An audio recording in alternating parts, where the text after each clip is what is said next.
नमस्कार दोस्तों, जय माता दी। तो आज के इस वीडियो में बात करेंगे कि महाभारत युद्ध के बाद क्या हुआ था पांडव और श्री कृष्ण के वंश का। चलिए वीडियो शुरू करते हैं।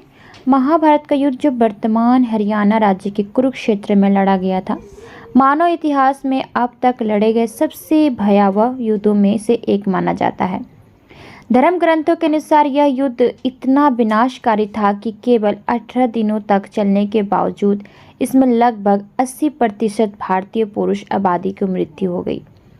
महाभारत ग्रंथ के 1/4 से अधिक हिस्से में मात्र इस युद्ध का वर्णन किया गया है। महाभारत के युद्ध के परिणाम स्वरूप पांडव संख्या में कम होने के बावजूद जीत गए और कौरव संख्या में पांडव से कहीं अधिक होने के बाद भी हार गए। इसका कारण उनके कर्म को माना गया है, नीति और अनीति की राह पर चलने को माना गया है, विधि के विधान के पक्ष और विपक्ष में खड़े होने को माना गया है। पांडव युद्ध जीत गए और श्री कृष्ण ने पांडवों में सबसे बड़े भाई युधिष्ठिर का राज तिलक करा दिया। जिनका राज तिलक स्वयं भगवान के हाथों से हुआ हो, उनका विनाश कैसे हुआ? क्या हुआ जब हस्तिनापुर की राजगद्दी पांडव के हाथों में आ गई? पांडव ने हस्तिनापुर पर कब तक शासन किया? वे आखिर कैसे मर गए या वास्तव में उनकी हत्या कर दी गई? और सबसे महत्वपूर्ण बात, भगवान श्री कृष्ण के साथ क्या हुआ था? ऐसे कई सवाल मन में उठते हैं। कुरुक्षेत्र का युद्ध जीतने के बाद पांडव को हस्तिनापुर का शासन मिला। युधिष्ठिर को हस्तिनापुर का महाराज बनाया गया, लेकिन दूसरी तरफ गंधारी एक दुखी त्रस्त महिला के रूप में विलाप कर रही थी, अपने 100 पुत्रों की मृत्यु का शोक मना रही थी। जब युधिष्ठिर को सिंहासन सौंप दिया गया और श्री कृष्ण का हस्तिनापुर से विदाई लेने का समय आया, तब वह गंधारी के पास गए और गंधारी ने श्री कृष्ण को उनके वंश का अंत हो जाने का शाप दे दिया। जानकारी के अनुसार महाभारत के बाद हस्तिनापुर पर पांडवों ने 36 वर्षों तक शासन किया। इस बीच गंधारी का शाप अपना असर दिखाने लगा और श्री कृष्ण की नगरी द्वारका में एक अशुभ घटना घटी। वहां एक उत्सव के दौरान सभी यदुवंशी आपस में ही लड़ने लगे और एक दूसरे की हत्या करने लगे। यह घटना सोमनाथ के समीप परवास क्षेत्र में घटी। उधर परवास क्षेत्र में यदुवंशियों ने एक दूसरे को मार डालने के बाद पहले बलराम जी अपने लोक को वापस चले गए।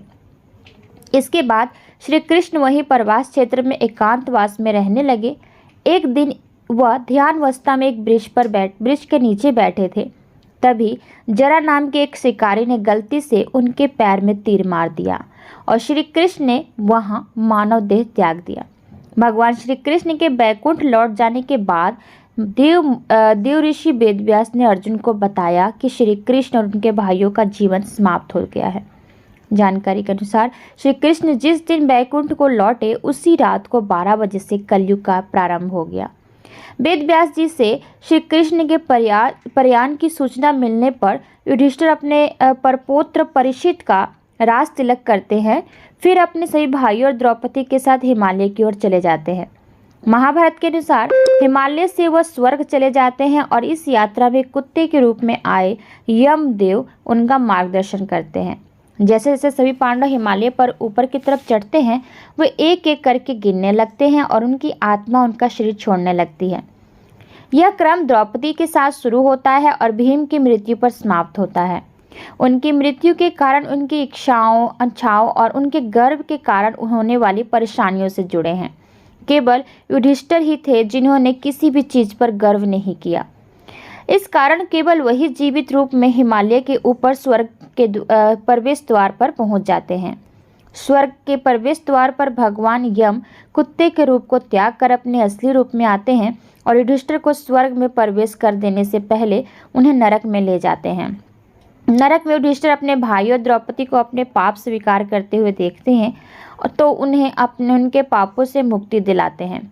इसके बाद भगवान इंद्र युधिष्ठिर को स्वर्ग ले जाते हैं और उनसे वादा करते हैं कि उनके भाई और द्रौपदी भी जल्द स्वर्ग में स्थान ले लेंगे। महाभारत के सबसे महत्वपूर्ण पात्र भगवान कृष्ण और पांडव ने इस तरह नश्वर संसार को छोड़ दिया। इसके बाद कलयुग शुरू हुआ, जो अभी तक चल रहा है। अब तक कलयुग के 5000 साल पूरे हो चुके हैं।